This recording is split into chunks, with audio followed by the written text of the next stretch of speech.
أعوذ بالله من الشيطان الرجيم.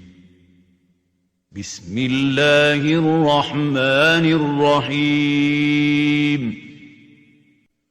الحمد لله الذي أنزل على عبده الكتاب ولم يجعل له عوجا قيما لينذر بأسا شديدا من لدنه ويبشر المؤمنين الذين يعملون الصالحات أن لهم أجرا حسنا ماكثين فيه أبدا وينذر الذين قالوا اتخذ الله ولدا ما لهم به من علم ولا لآبائهم كبرت كلمة تخرج من أفواههم إن يقولون إلا كذبا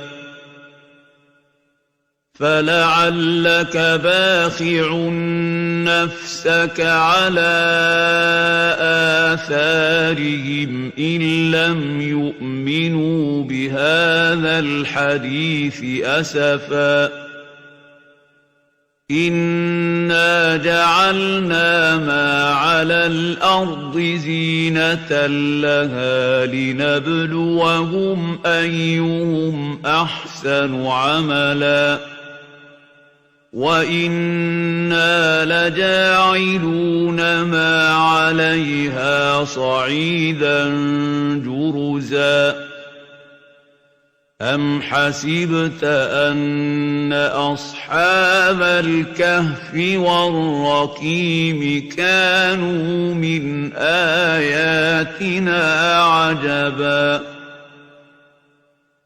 إذ أوى الفتية إلى الكهف فقالوا ربنا آتنا من لدنك رحمة وهيئ لنا من أمرنا رشدا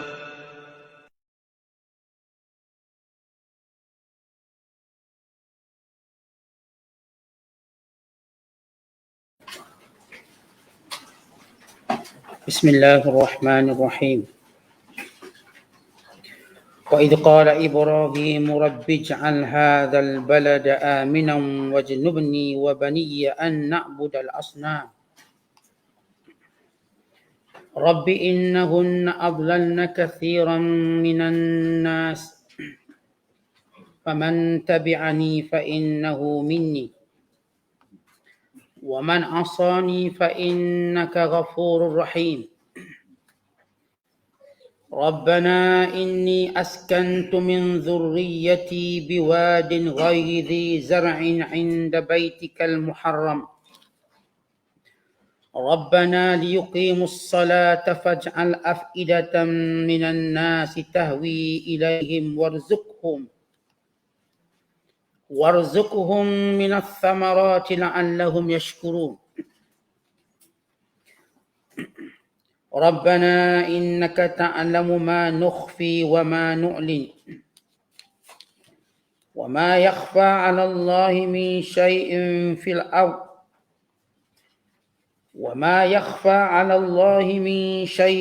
في الأرض ولا في السماء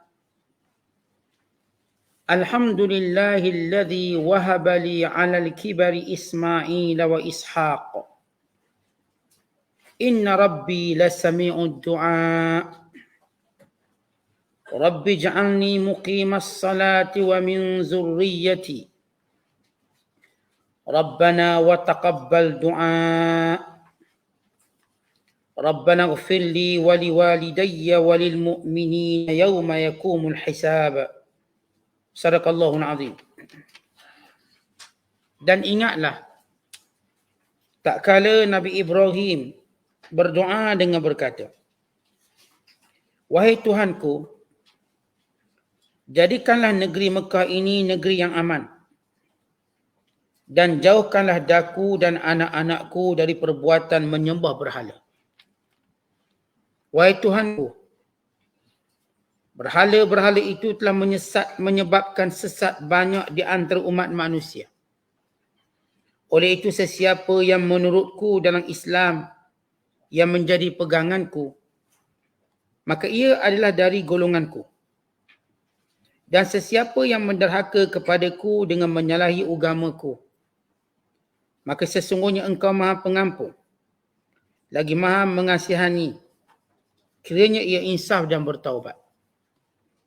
Wahai Tuhan kami, sesungguhnya aku telah menempatkan sebahagian dari zuriat keturunanku di sebuah lembah tanah suci Mekah yang tidak ada tanaman padanya, di sisi rumahmu yang diharamkan mencerobohinya. Wahai Tuhan kami, mereka ditempatkan di situ supaya mereka mendirikan sembahyang dan memakmurkannya dengan ibadat. Oleh itu jadikanlah hati sebahagian dari manusia tertarik gemar kepada mereka, supaya datang beramai-ramai ke situ, dan kurniakanlah rezeki kepada mereka dari berbagai jenis buah-buahan dan hasil tanaman. Semoga mereka bersyukur. Wahai Tuhan kami, sesungguhnya engkau mengetahui akan apa yang kami sembunyikan dan apa yang kami zahirkan. Dan tiada sesuatu pun di langit dan di bumi yang tersembunyi kepada Allah. Segala puji tertentu bagi Allah yang telah mengurniakan kepadaku semasa aku tua Ismail dan Ishak. Sesungguhnya Tuhanku maha mendengar dan memperkenankan doa permohonan. Wahai Tuhanku, jadikanlah daku orang yang mendirikan sembahyang, dan demikian juga zuriat keturunanku. Wahai Tuhan kami, perkenankanlah doa permohonanku. Wahai Tuhan kami, berilah ampun bagiku dan bagi kedua ibu bapaku, serta bagi orang-orang yang beriman pada masa berlakunya hitungan amal dan pembalasan. Ayat-ayat yang kita bacakan ini merupakan himpunan doa yang dibaca dan dimunajatkan oleh Nabi Allah Ibrahim AS. Yang Nabi Allah Ibrahim berdoa, memohon dan mengadu kepada Allah Subhanahu Wa Taala supaya memelihara dan menjaga agama keturunannya. Sebagaimana Nabi Allah Ibrahim berdoa supaya Allah Ta'ala menjadikan keturunannya di kalangan orang-orang yang benar-benar menjaga solat dan orang-orang yang bersyukur kepada Allah Ta'ala dengan setiap nikmat. Dan dalam doa ini juga munajat Nabi Allah Ibrahim supaya manusia, khususnya orang beriman, terus mencintai bumi Mekah yang padanya ada keluarganya, isterinya Hajar dan anaknya Ismail dan keturunannya. Dan dalam ayat-ayat yang kita bacakan ini juga doa Nabi Allah Ibrahim yang melambangkan syukur kepada Allah. Doa itu bukan sekadar permintaan, bukan sekadar perlindungan. Doa juga mengisytiharkan kesyukuran pada Allah. Maka ini terkandung dalam makna doa. Kadang-kadang kita bila sebut doa, minta je lah. Bila sebut doa, berlindung je lah. Sebenarnya dalam doa itu juga ada sesuatu yang kita namakan mengisytiharkan kesyukuran pada Allah. Ini ada dalam doa Nabi Allah Ibrahim AS. Di samping dalam doa ini, Nabi Allah Ibrahim memohon keampunan yang bukan sekadar buat dirinya walaupun baginda maksum, bahkan kepada kedua ibu bapanya dan kepada sekalian orang-orang beriman sehinggalah hari kiamat. Ini intipati doa Nabi Allah Ibrahim bermula ayat 35 sehinggalah ayat 41 dalam surah Ibrahim, surah yang ke-14 ini, pada juzuk yang ke-13. Kalau sebelum ini, pada ayat yang kita bacakan, yang kita tafsirkan sebelum ini menceritakan tentang kalau dihitung nikmat Allah tak akan ada yang mampu menghitungnya. Kalau dikira nikmat Allah, maka Allah Ta'ala memberi contoh orang yang benar-benar menunjukkan kesyukurannya kepada Allah. Iaitu orang-orang yang tidak pernah putus doa, pengharapan, pergantungan, penyerahan kepada Allah Ta'ala. Maka ini adalah alamat dan sifat orang yang bersyukur. Sesiapa yang bersyukur, maka Allah Ta'ala akan tunjukkan sifat-sifat syukur. Maka Allah beri contoh orang yang bersyukur ini namanya Ibrahim AS. Dan di samping itu ayat ini bagi menjelaskan dek kerana orang-orang Mekah terus mengkufuri Nabi Muhammad sallallahu alaihi wasallam, menolak dakwah dan juga ajakan baginda sallallahu alaihi wasallam, mengingkari ciptaan, mengingkari Allah yang mencipta dan yang menjadikan, yang memberi serta memudahkan, dan yang telah memberikan segala apa yang dimohon dan diminta. Maka Allah beri contoh satu kepribadian yang dikagumi oleh orang Mekah, iaitu Ibrahim. Dan pengasas Mekah itu sendiri, yakni yang membina Kaabah. Dan juga untuk menunjukkan asal usul agama yang berada di Mekah bukannya menyembah berhala, tetapi menyembah Allah yang esa. Asal usul Kaabah yang dibina tidak ada satu pun berhala. Hanya sebagai satu petanda kiblat manusia.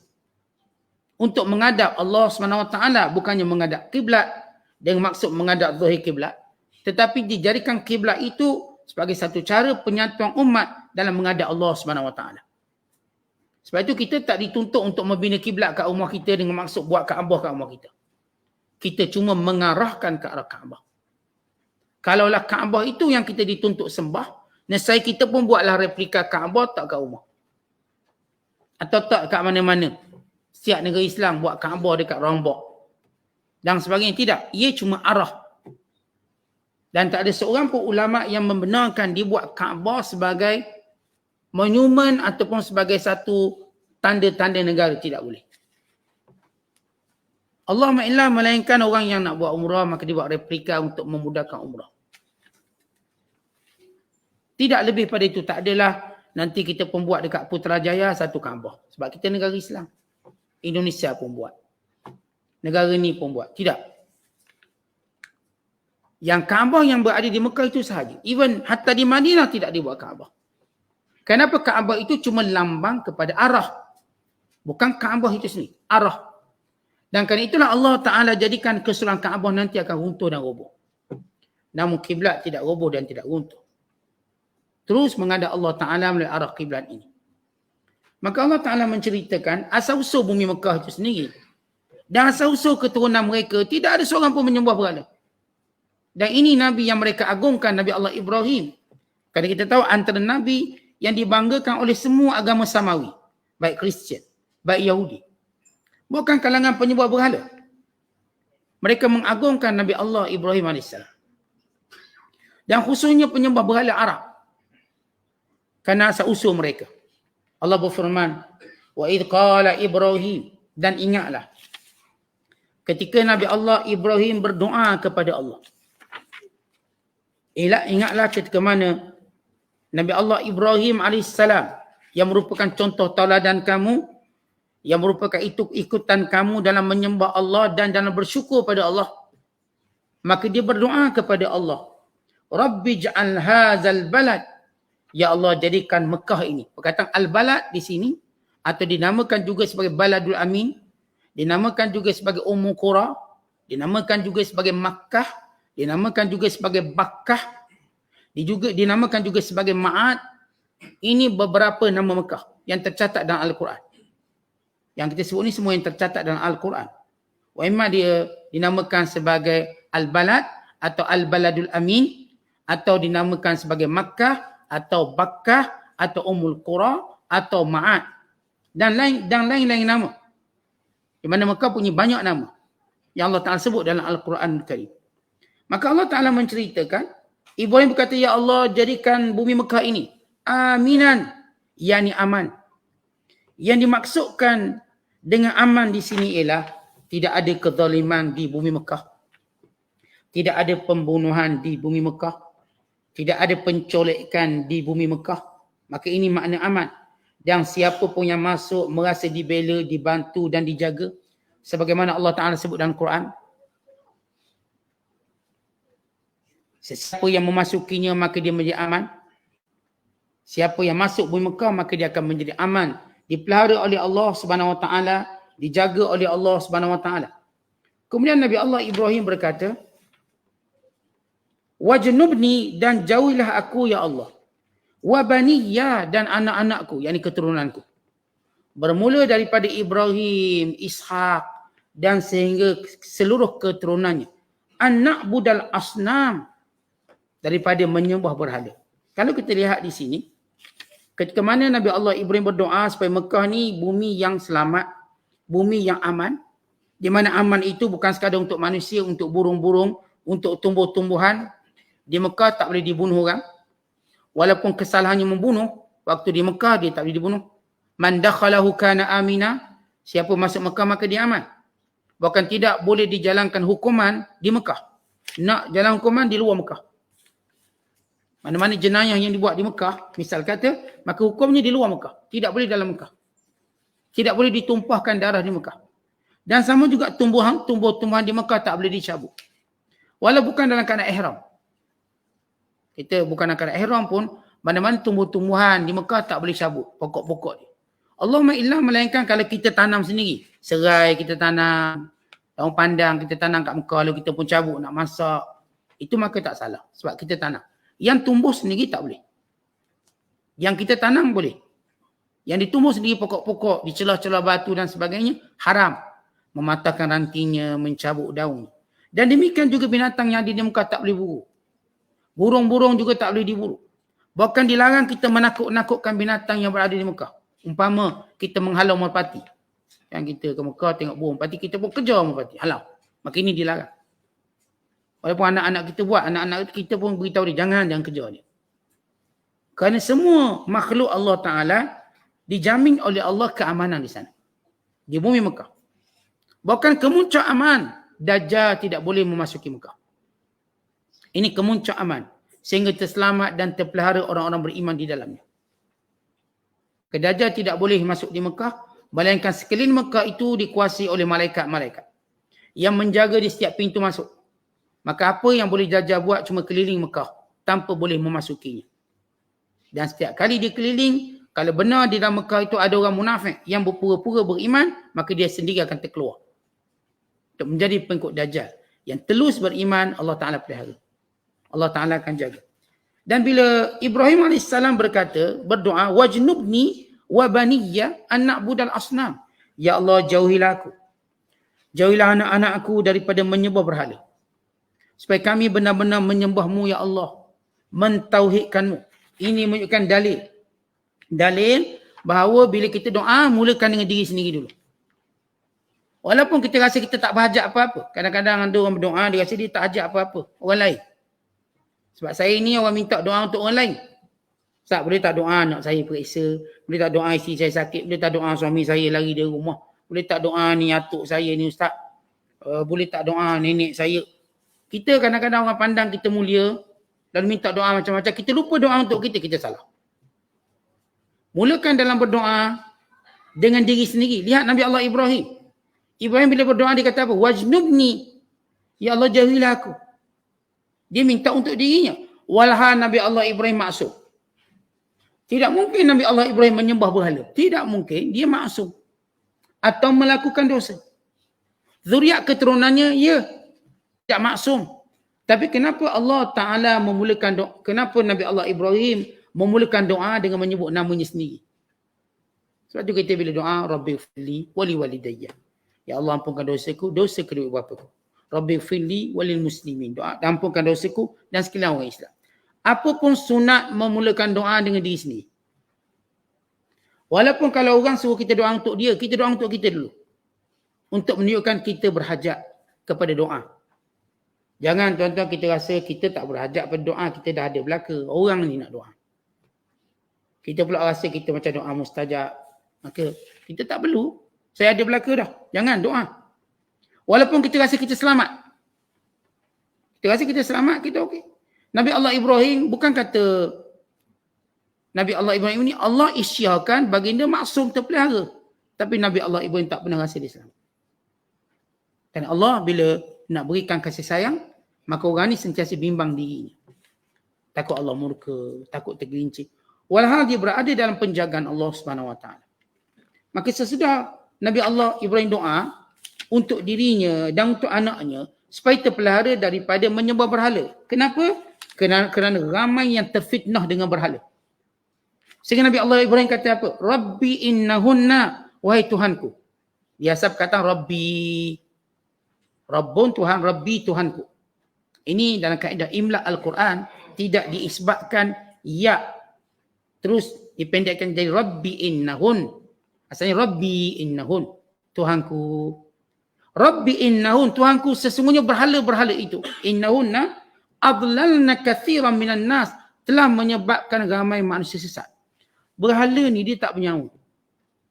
Berhala ni batu-batan yang tak ada apa kuasa. Tapi kenapa Nabi Allah Ibrahim nisbahkan berhala yang sesatkan? Berhala tak sesatkan, orang yang ajak manusia sembah berhala itu sesat. Tapi kenapa dinisbahkan pada berhala? Kerana fitnah pada berhala tadi. Fitnah. Sebagaimana dunia.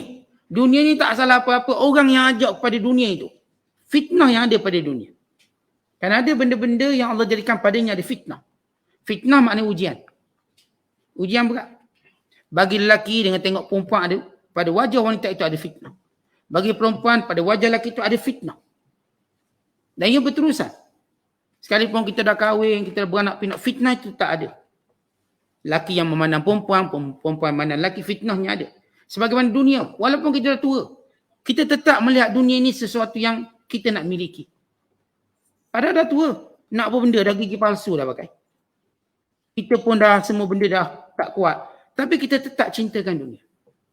Bahkan tetap kita rasa bahawa kita masih layak untuk hidup lebih lama. Walaupun orang kata tak boleh hidup dah ni dengan penyakit begitu, begini, umur dah lebih. Tapi itu fitnah dunia. Tak ada orang duduk kat dunia, maka dia rasa dia nak mati cepat. Melainkan dia terus rasa kalaulah saya boleh hidup sikit lagi, sikit lagi, sikit lagi. Dia dah umur 80 tahun, dia kata kalau dapat 10 tahun lagi Ustaz, 90 lah. Sebab saya punya moyang pun memang 90. Agak-agak boleh pintas rekod dia tu okey lah. Dia masuk 90, dia nak sikit lagi 100 tahun. Kalau boleh Ustaz sempatlah buat rekod orang tertua di Malaysia. Dia nak juga. Itu fitnah. Tentu kita bukan kata pada mana-mana orang, kita kata pada kita. Kalau pernah tak kita rasa dalam hidup dunia ni kita rasa kita dah nak mati dah. Ini kalau rasa nak mati ni sebab banyak hutang lah tu. Tapi secara keseronokan hidup di dunia, tak ada orang nak mati. Itulah fitnah. Sebab tu tuan-tuan lihat bila hiburan dunia ramai orang pergi. Tak promosi pun orang pergi. Tapi untuk ajak kepada akhirat, dia promosi sebulan beritahu pun tak ada orang nak pergi. Azan berkumandang setiap waktu, orang tak datang. Kelab malam, dia tak ada azan-azan panggil orang masuk. Orang masuk. Bayangkan kalau kelab malam tu ada azan juga panggil. Marilah ke kelab malam, macam tu. Kalau setiap 5 waktu, oh lagi penuh. Itu tak ada orang panggil. Penuh. Tak ada SOP. Rapat sah dia. Kita tuan-tuan panggil 5 kali sehari. Hayya 'alas salah, hayya 'alal falah. 5 kali sehari. 5 orang datang. Orang yang berlainan. Setengah tempat. Tak ada orang datang. Fitnah, ujian. Maka ini kita namakan sebagai fitnah yang ada pada setiap benda. Setiap benda tu ada fitnah dia. Maka berhala tu ada fitnah. Sehingga menjadikan sebagian kecenderungan manusia menyembah berhala. Walau mereka tahu berhala tak boleh buat apa, berhala mereka cipta, berhala mereka beli, berhala mereka bina, berhala tu muda pada dia. Tetap mereka terfitnah. Syaitan menggunakannya untuk kata, inilah Tuhanmu, Tuhan nenek moyangmu. Walau baru buat tahun lepas. Umur kita tua pada dia. Umur kita ni tua pada berhala yang dibuat. Tapi manusia sembah berhala ni. Tak pernah berhala ni buat apa-apa. Duduk diam kat situ. Tapi tetap dipuja jadi Tuhan. Demikian fitnah. Sebab itu Ibrahim kata, innahunna adlalna kathiran minan nas. Ni berhala punca ramai orang sesat. Faman tabi'ani fa innahu minni. Tapi siapa yang kekal istiqamah ikut aku, maka dialah umatku yang sebenar. Ini menempelak orang Mekah. Yang berkata, kami ini keturunan Ibrahim. Kami anak cucu Ibrahim. Kata Nabi Allah Ibrahim, faman tabi'ani fa innahu minni. Yang ikut aku dalam beragama, dalam mentauhidkan Allah yang esa, ini baru dia orang-orang aku. Tapi yang tak ikut aku bukan orang aku. Wa man asani, siapa yang menderhaka padaku, fa innaka ghafurur rahim. Semoga Allah mengampuninya dan merahmatinya. Yang ni kalau dia taubat. Kalau dia berhenti daripada maksiat, dia berhenti daripada kejahatannya. Kemudian Nabi Allah Ibrahim berdoa lagi. Rabbana, wahai Tuhanku, inni askantu min dzurriyyati, aku tempatkan zuriat keturunanku, yakni Ismail. Biwadin ghairi dzi zar'in, di lembah yang tidak ada tanaman. Biwadin, di lembah, sebab Mekah adalah tempat yang rendah. Bila hujan, tempat ni yang mula naik air. Mekah ni macam pusat. Kalau dalam tubuh kita ni tuan-tuan, tempat paling rendah pusat kita lah. Pusat. Mekah ni pusat dunia, dunia. Bila dia seumpama mangkuk, bawah sekali itu Mekah. Kan itu bila air hujan turun, semua mengalir terus menuju ke Kaabah. Menyebabkan banjir. Dan Mekah mengalami banjir yang banyak kali. Maka sebab itu Nabi Allah Ibrahim kata, ya Allah, aku tempatkan zuriat keturunanku ini merujuk kepada Ismail dan Hajar, biwadin, di lembah, ghairi, yang tiada dzi zar'in, tanaman. Tak ada pokok, yakni tiada pokok yang bermanfaat. Tak tumbuh pokok yang bermanfaat. Tak boleh tanam sayur-sayuran, tak boleh tanam buah-buahan. Ya mungkin ada pohon-pohon yang sesuai dengan tanah berbatu-batanya, tapi tak beri manfaat. Maka kita sebut tak ada tumbuhan yang boleh diambil manfaat. Inda baitikal muharram, di sisi rumahmu yang suci, yang dihormati, yang diharamkan mencerobohnya. Baik, perkataan muharram arti dihormati, dimuliakan, yang berganda pahala padanya, yang ada pada segala kebaikan. Rabbana, wahai Tuhan kami, liyuqimus salat, supaya mereka mendirikan solat. Untuk menunjukkan solat di Baitullahil Haram berganda pahalanya. Sebab itu disebut tentang solat. Supaya mereka di sana mendirikan solat. Ibrahim tak kata supaya mereka dirikan bandar dan supaya mereka dirikan pusat perniagaan di sini, tarik pelanggan, tarik customer.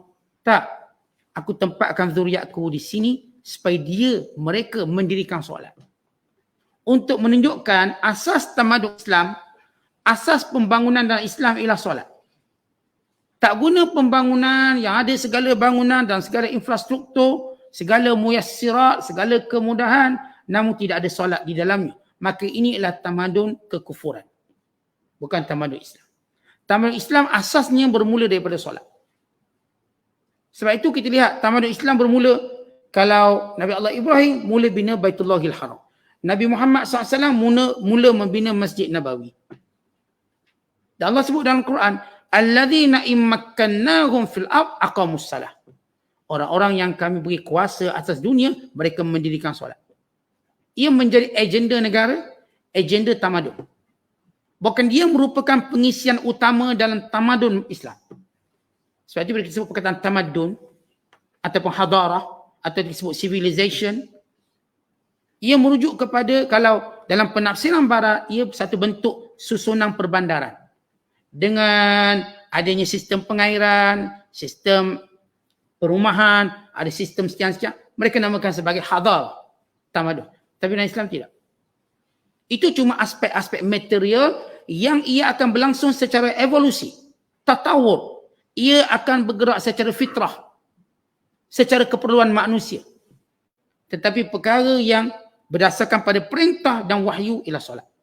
Kita manusia ni, dia kalau duduk mana-mana, fitrah dia manusia yang nak membangun, yang kita sebut evolusi manusia, ataupun tatawur manusia, dia memang automatik dia akan buat rumah. Macam tuan-tuan mula beli rumah, tuan-tuan beli rumah kos rendah, kos sederhana. Bila beli je rumah, tuan-tuan pun terfikir nak panjang sana, panjang sini, nak besar sini, nak sekat sini, sekat. Itu evolusi yang ada pada setiap manusia. Tak ada pun orang beli rumah stop kat situ. Ada je. Dia pun cadang ke Sungai Bang, kita tutup sikit ni, suami dia pun ikut. Bang kita buat oning sikit, suami dia pun ikut. Bang kita buang oning, kita sambung bangunan, suami dia pun ikut. Bang kita tukar ni lantai ni macam buruk, kita tukar lantai baru, suami dia pun ikut. Itu evolusi pembangunan. Ubah tu akhir rumah dia tak nampak macam rumah yang asal dia beli. Itu jiwa manusia. Tuan-tuan, yang tu tak perlu dipimpin. Kerana sifat manusia suka mengikut. Tak perlu dipimpin. Sebab itu Allah Ta'ala tak hantar rasul-rasul untuk cerita macam mana pembangunan. Kerana itu benda yang akan berlaku secara fitrah dan evolusi. Tetapi dalam bab agama, manusia tak mampu buat. Mereka dipimpin. Maka hubungan yang paling utama dalam agama ialah solat. Maka semua para Nabi mengajar umatnya untuk jaga solat. Semua para Nabi, semenjak Adam AS. Sehinggalah Nabi kita Muhammad SAW. Bahkan pesan-pesan para Nabi. Baik pesan Nabi Isa sebelum ini. Allah sebut kisah Nabi Allah Isa berkata kepada kaumnya, wa awsani bis salati waz zakati ma dumtu hayya. Allah memerintahkan aku supaya solat, zakat selagi mana aku hidup. Dan demikian juga kisah Nabi Musa berpesan kepada kaumnya supaya solat. Sehinggalah Nabi Ibrahim AS. Nabi Ibrahim dulu sebelum Nabi Musa. Sehinggalah Nabi kita Muhammad SAW. Sembahyang ialah agenda negara, agenda tamadun dan agenda kemanusiaan yang paling tinggi. Faj'al, dan jadikan afidatan minan nas, sebahagian hati manusia tahwi ilahim, cenderung dan sayang pada mereka. Yang dimaksudkan sebahagian hati manusia yang orang-orang beriman. Kalaulah Nabi Allah Ibrahim kata gini, faj'al afidatan nas, jadikan semua hati manusia sayang pada Ismail, sayang kepada Hajar, sayang kepada Mekah. Dan saya semua, Parsi, Rom, semua agama akan sayang kat Mekah. Tapi Nabi Allah Ibrahim tahu, yang layak sayang Mekah cuma orang beriman. Sebab tu tuan-tuan tengok, yang paling rindu Mekah ni mesti orang beriman. Rindu. Yang pergi sekali rindu nak pergi lagi. Dulu Ustaz saya pergi masa bujang, nak pergi pula masa kahwin. Dulu Ustaz masa begitu tak ada anak, ni nak pergi buat anak-anak pula. Dulu Ustaz anak kecil, Ustaz tak kerti apa, kita nak pergi masa anak dah besar. Lepas tu nak pergi Ustaz dulu dengan anak-anak serabut kacau kita, Ustaz nak honeymoon tua-tua ni. Nak pergi 2 orang pula. Lepas tu nak pergi lagi, Ustaz isteri saya pun mengacau lagi seorang je. Saya nak ibadat 30 hari. Lepas tu nak pergi pula Ustaz, kenapa nak mati sana Ustaz? Lihat kerinduan kita. Kita terus nak pergi. Sampai satu-satu negara yang ada kota Mekah. Kotanya 100 tahun. Maksud tuan-tuan kalau daftar haji sekarang. Sekarang tahun berapa? tahun 2022. Tuan-tuan dijangka tahun 2200. Artinya kita buat tengkorak-tengkorak tu. Kerangka pergi. Tak ada negara kalau tuan-tuan nak pergi, tuan-tuan kena tunggu kotak. Paling lama tunggu visa pun, paling lama lah setahun lah visa. Cari negara paling ketat visa, mereka syarikat. Visa, ketat lah. Tuan-tuan ada ni, boleh masuk pada 2 bulan, 3 bulan. Ada negara 6 bulan kena mohon visa, boleh masuk. Mekah ni tuan-tuan, kita daftar nak pergi haji. Ni visa untuk pergi haji. Bila dapat? 100 tahun dari sekarang atau 200 tahun dari sekarang. Ini saya daftar tahun 2011. Saya dijangka pergi haji 2041. Anak saya daftar 2013, dijangka pergi 2051. Yang daftar 2014, dijangka pergi 2100. Lepas pandemik, dianjak-anjak 2200. Silalah daftar. Mungkin tahun 3000 tuan-tuan boleh pergi. Tahun 3000. Nak beritahu betapa cintanya orang Islam nak ke Mekah. Yang tak berlaku pada mana-mana tempat. Sebab tu Mekah tak payah promosi apa. Pergi, kita nak ke Mekah. Anehnya tuan-tuan, kita ke Mekah nak ke mana? Nak ke masjid tu. Sehingga kadang-kadang tak boleh masuk masjid. Tunggu depan pintu. Tak ada lagi masjid, kita tak boleh masuk. Ini kalau kita pergi masjid. Banyak tempat kosong kita boleh masuk. Tapi kalau kat Mekah tuan-tuan, lambat sikit je, semayang depan pintu. Walau datuk, walau Tan Sri. Hari Jumaat, kalau nak pergi solat Jumaat, pukul 8 pagi. Tuan-tuan, jangan kencing, jangan berak, boleh duduk dalam. Tahan lah. Sampai kembung ni. Tahan. Nak solat Jumaat. Pergi lewat sikit tu tuan-tuan. Kalau nisbah waktu Malaysia, paling awal sekali. Tukang buka pintu masjid kalau kat Malaysia. Berapa pergi pukul 11? Pukul 10. Itu kalau kat Malaysia, labor Malaysia pergi pukul 10, buka pintu masjid. Tapi kalau kat Mekah pergi pukul 10, itu labor orang-orang masbuk. Geng-geng masbuk tu pukul 10. Geng-geng muafiq ni memang subuh tak keluar-keluar. Geng masbuk jadi tunggu kat luar. Tetapi ini doa Nabi Allah Ibrahim. Tidak ada orang beriman melainkan dia sayang Mekah. Tidak ada. Melainkan dia akan sayang Mekah. Allahumma illa melainkan dia munafik. Pergi sekali nak pergi. Tak kira dia perangai buruk hudur. Tapi cinta Mekah dia luar biasa. Dia nak pergi lagi. Semua kat sana sedap. Air Pepsi pun sedap kat Mekah. Ustaz, air Pepsi. Dia cerita Mekah semua sedap. Pergi masjid sedap. Makan sedap. Pada hotel kat Mekah kolam pun tak ada. Kita tuan-tuan kalau pergi melancong di hotel, pertama kita tinjau kolam. Bukan kata orang lain lah, kata ke saya lah. Cek kolam. Berapa meter panjang kolam. Kita cek. Kat Mekah tak sempat nak cek kolam mana, jin mana, tak sempat. Masuk hotel itu, masuk dan kepala nak ke masjid. Dan kepala ni setting nak ke masjid. Daripada bas lagi. Daripada dalam bas atau daripada flight lagi. Flight turun kat airport je dia fikir nak ke masjid dulu. Tu barang pun lepas gitu, pergi masjid. Sampai mutawif kita tak apalah. Barang-barang tinggal je kat situ, pergi je masjid. Pergi, seronok. Hotel tak kita cek pun. Ada tak fasiliti hotel? Tak ada. Tak fikir. Saya tak fikir ada orang pernah ke Mekah mandi kolam kat Mekah, hotel Mekah. Saya tak terfikir ada lah. Kalau ada tu memang kiamat betul orang ni. Maksudnya tuan-tuan sekalian, cenderung kita untuk beribadat kuat. Atas berkat mustajab doa Nabi Allah Ibrahim. Nabi Allah Ibrahim doa biar zuriat dia nak solat. Benar bila kita ke Mekah tuan-tuan, benda paling kita seronok solat di Mekah. Baik tarawihnya, baik solat fardunya, baik solat sunat. Semua benda kita nak solat kat Mekah, 100,000. Gandakan. Dan ia bukan cerita masalah 100,000 saja. Ceritanya tuan-tuan kita rindu nak solat di sana. Seronok. Kalau suruh solat kat hotel je, tak puas hati. Nak solat kat masjid. Nak solat dalam masjid. Nak solat kalau di depan Kaabah. Lihat kerinduan kita. Sampai berasak-asak sah depan. Berasak-asak sah kita. Berlapis-lapis sah kita. Kenapa? Nak solat. Bulan Ramadan penuh orang nak solat. Tak ada orang ke Mekah fikir lain selain pada solat. Agungnya solat. Doa Nabi Ibrahim tu. Dan kecenderungan kita hari ni kerana kita telah mendapat kemustajaban doa Nabi Ibrahim. Berarti kita ni ialah umat yang ikut Nabi Allah Ibrahim. Selain daripada kita ialah umat Muhammad sallallahu alaihi wasallam.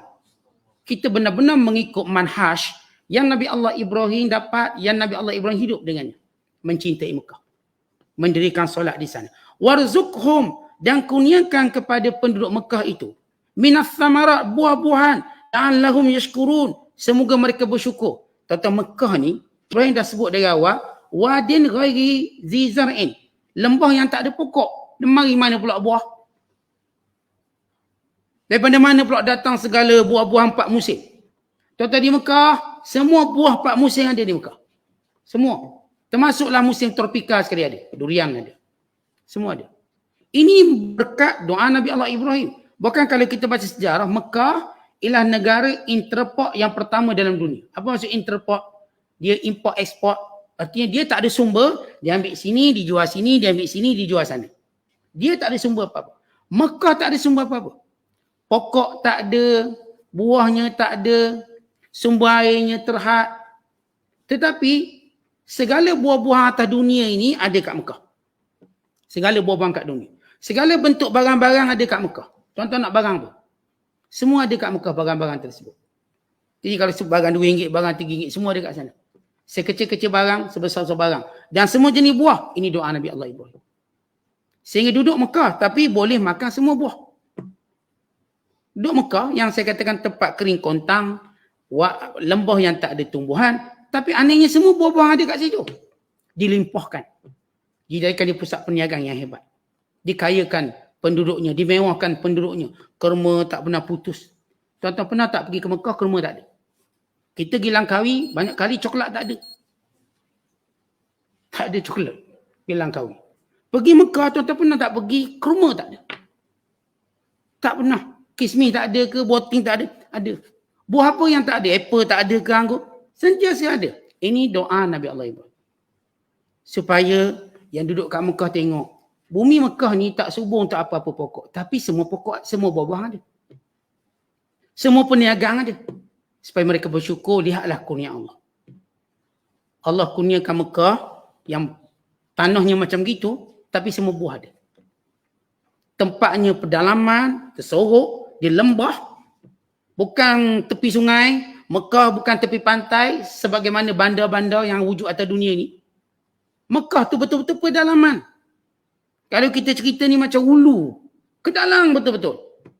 Tapi lihat, bila Allah Ta'ala, kerana Mekah dibina dengan segala keberkatan dan dengan segala doa yang dipanjatkan oleh Nabi Allah Ibrahim AS, lihat bagaimana keberkatan. Hulu ni orang datang, semua bandar-bandar pergi ke Mekah. Yang saya katakan tak ada pun kita ke Mekah jumpa sungai, jumpa laut, tak ada. Bumi kering kontang tapi penuh dengan segala limpahan nikmat Allah yang tidak terkira. Rabbana, Tuhan kami, innaka ta'lam ma nukhfi wa ma nu'lin. Ya Allah, Engkau mengetahui apa yang kami sembunyikan dan apa yang kami jelaskan. Maksud ayat ini kata ulama, Nabi Allah Ibrahim ni dia nak mohon sesuatu. Dia nak mohon apa? Ya Allah, Kau selamatkan isteriku Hajar, anakku Ismail. Sebab ditinggal. Doa ini Nabi Allah Ibrahim panjatkan bila ketika mana ditinggalkan Hajar, ditinggalkan Ismail dan tinggal bersamanya bekalan kurma dan juga sebekas air. Kemudian dia meninggalkan Hajar di situ dengan perintah Allah. Lalu Hajar berkata, wahai suamiku, apakah Allah yang menyuruh kamu supaya tinggalkan aku di sini beserta anakku? Maka jawab Nabi Ibrahim, ya. Lalu jawab Hajar, kalau begitu Allah tak akan sia-siakan kami. Lalu Ibrahim tinggalkan dia. Dah jauh sikit, Ibrahim duduk dekat Saniyah, iaitu mula-mula tempat tinggi yang mula nak masuk Mekah, dipanggil Saniyah. Lalu Nabi Allah Ibrahim angkat tangan dan berdoa dengan doa ini. Rabbana inni askantu min dzurriyyati. Sebagaimana diriwayatkan hadis Bukhari. Dia doa. Dalam masa sama dia ada doa yang bersifat, Nabi Allah Ibrahim segang untuk sebut apa dia? Ya Allah, Engkau tahu apa ada di hati kami. Apa yang kami sembunyikan dan apa yang kami jelaskan. Yang dimaksudkan ialah zuriat. Tolong jaga zuriatku Ismail. Tolong jaga isteriku Hajar. Tuan-tuan, bila kita doa, ada benda kita malu nak beritahu. Akhirnya kita kata, ya Allah, Engkau mengetahui apa yang kau nak. Kita rasa macam nak lebih-lebih minta, rasa macam adab kita dengan Allah. Walaupun kita boleh minta semua, tapi kita tak boleh menghalang apa menjadi fitrah kita. Fitrah kita. Tuan-tuan, fitrah kita baik dengan orang dan lain-lain. Ada benda kita tak terucap nak cakap terang-terang. Tapi faham-faham lah. Faham-faham. Demikian dalam doa kita pada Allah, ya ada benda tak terucap kita. Nabi Allah Ibrahim ada benda tak terucap. Dia bimbang ungkapan itu mungkin salah. Bila dia kata, ya Allah selamatkan anakku. Kenapa? Nabi Allah Ibrahim diminta dalam hatinya cuma mencintai Allah. Maka dibimbang kesilapan doa tadi. Tapi dia doa, apa yang tersembunyi Engkau tahu ya Allah. Apa yang jelas, yang terang juga Engkau tahu. Wa ma yakhfa 'ala Allahi min syai' fil ardi wala fis sama'. Kerana Engkau Allah tidak ada tersembunyi sedikit pun apa sahaja barang di bumi dan di langit melainkan Kau ketahui. Alhamdulillah. Ya, dalam doa Nabi Allah Ibrahim bersyukur, alhamdulillah. Maha suci-Mu ya Allah yang telah memberikan aku pada usia tua kedua zuriat yang hebat, Ismail dan Ishak. Di mana disebut dahulu Ismail, kemudian disebut Ishak. Para ulama menyatakan di mana Nabi Allah Ismail dia lebih tua daripada Nabi Allah Ishak 13 tahun. Ketika mana Nabi Allah Ibrahim mendapat zuriat Ismail, usia Ibrahim 99 tahun. Ketika mana mendapat zuriatnya Ishak, usia Nabi Allah Ibrahim adalah 112 tahun. Jadi bezanya 13 tahun. 99 tahun dengan 112 tahun berarti 13 tahun. Nabi Allah Ismail lebih besar daripada Nabi Allah Ishak, lebih tua. Maka Ibrahim bersyukur pada Allah kerana pada usia tua 99 tahun dapat zuriat. 112 tahun dapat zuriat. Anaknya Ismail dan anaknya Ishak. Allah Ta'ala mendahulukan Ismail untuk menunjukkan Ismail itu dulu dan menunjukkan keturunan Ismail yang mulia daripada keturunan Ishak. Kerana daripada keturunan Ismail datangnya lahirnya Nabi Muhammad sallallahu alaihi wasallam. Dan daripada keturunan Ishak 2/3 daripada Nabi Bani Israel. Inna Rabbi, sesungguhnya Tuhanku, la sami'ud du'a, maha mendengar doa. Apa yang Nabi Allah Ibrahim panjatkan ini semuanya Allah mustajabkan. Rabbi ja'alni muqimas salah ya Allah. Jadikan aku yang mendirikan solat. Sentiasa menjaga solat. Wa min dzurriyyati, dan kepada keturunanku. Rabbana wa taqabbal du'a. Wahai Tuhan kami, terimalah doaku. Asalnya doa ini juga dalam persoalan rasam. Iaitu cara penulisan Al-Quran. Doa. doaku ya Allah. Baik, di sini Nabi Allah Ibrahim doa biar dia sentiasa istiqamah solat. Sebagaimana kita sebut di permulaan, bila doa mulakan dengan diri kita. Walaupun kita rasa dah secure, dah bagus. Nabi Allah Ibrahim tak patut sebut ataupun dengan kata lain, tak payah sebutlah, ya Allah jadikan aku sentiasa dirikan solat. Cukup dia kata, ya Allah jadikan keturunan aku yang senantiasa jaga solat. Kerana adab berdoa itu mesti mulakan dengan diri kita. Waktu tuan-tuan nak doa untuk anak-anak yang kita sayang, kita cinta, jangan lupa diri kita. Kita tidak beradab berdoa, ya Allah ampunkan dosaku dan dosa anak-anakku. Ya Allah berilah petunjuk padaku dan petunjuk pada anak-anakku. Ya Allah berilah faham agama kepadaku dan faham agama pada anak-anakku. Mulakan dengan diri kita. Ya Allah ampunkan dosaku dan ampunkan dosa isteriku. Ampunkan dosaku dan ampunkan dosa kedua bapaku. Jangan ya Allah ampunkan dosa mak ayah, dosa isteri, dosa anak-anak. Abimu tak berdosa. Saya tak apa Ustaz, saya dah okey rasanya. Jangan. Itu dipanggil sombong dalam berdoa. Adab berdoa mulakan dengan diri sendiri. Walaupun kita dah biasa buat benda tu. Anak kita kedekut, kita pemurah. Kita doa, ya Allah jadikan anakku pemurah. Habis awak, saya dah pemurah Ustaz. Jangan. Allah boleh ubah jadi kedekut. Akhirnya anak kita pemurah, kita pula kedekut. Jangan, ya Allah jadikan aku pemurah dan zuriat keturunanku juga pemurah. Ya Allah jadikan aku soleh dan zuriat keturunanku juga soleh. Ini adab berdoa yang kita kena tahu. Yang diajar, yang telah ditunjukkan oleh Nabi Allah Ibrahim. Dan Rabbana wa taqabbal doa. Wahai Tuhanku, perkenankan doa ini. Rabbana gfirli. Ya Allah, ampunkan dosaku. Ya, dia mulakan lagi. Aku. Walau Nabi Ibrahim tak berdosa, maksum. Kenapa Nabi Ibrahim doa juga biar diampun dosa? Ini tawaduk. Merendah diri. Sifat merendah diri para Nabi. Merasa berdosa. Walaupun Nabi tak berdosa. Jadi tuan-tuan, siapa kita untuk tak rasa berdosa? Sejak saya ikut kelas talaki, rasa macam tak berdosa Ustaz. Inilah dosa besar ni. Sejak saya dulu, Ustaz betul lah, saya tak ikut kuliah macam saya rasa berdosa besar. Sejak ikut kuliah ni Ustaz, rasa macam tak berdosa. Rasa macam nak jadi wali ni. Tuan-tuan jangan ada perasaan macam tu. Kita kena sentiasa rasa berdosa. Jangan rasa kita sempurna dengan siapa pun. Hatta kita dah jaga segala perintah Allah, lalu kita nak rasa kita lebih mulia pada orang-orang fasik, jangan. Kita tak pernah rasa begitu kerana Allah boleh ubah keadaan tu sekejap. Tuan-tuan, benda yang kita sebut ubah ni, kita dah tengok ramai orang macam gitu. Allah dah tunjuk baik dalam Quran Allah cerita, dalam hadis Nabi cerita. Bukan dalam pengalaman hidup kita, orang yang dah bagus, setapak lagi nak ke syurga, berpantang arah. Tiba-tiba arah lain dia pergi. Tak sampai. Walau dah bagus. Orang yang kita nampak macam tak bagus, tiba-tiba husnul khatimah dia. Maka kita pun takut. Kita pun tertanya-tanya bagaimana keadaan kita. Sebab itu doa selalu, ya Allah ampunkan dosaku. Ya Allah berilah petunjuk pada aku. Jangan rasa kita dah, saya dah ada petunjuk, saya nak doa orang lain. Orang lain saya nampak macam sesat. Jangan. Kerana Allah boleh tarik petunjuk. Kata minta selalu.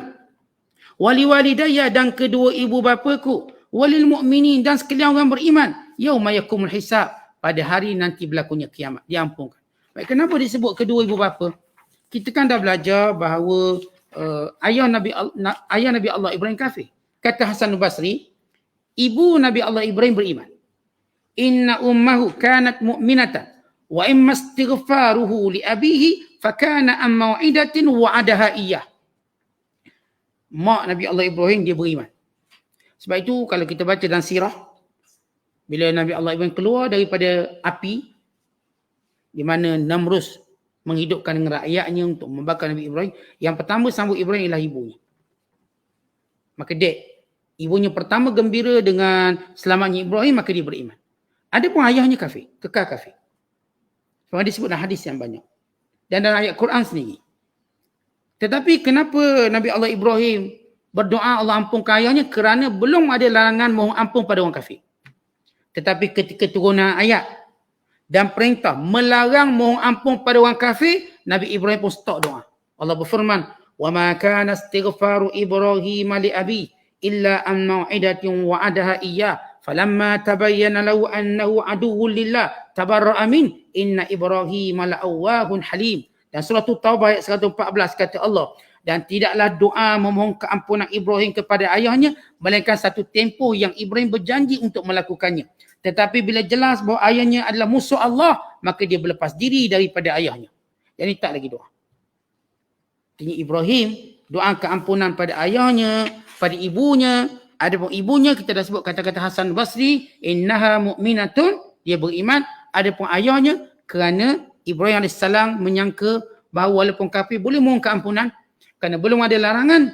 Tiba-tiba datang larangan, orang kafir tidak boleh kita mohon ampun sebab dia kekal dalam neraka selama-lamanya.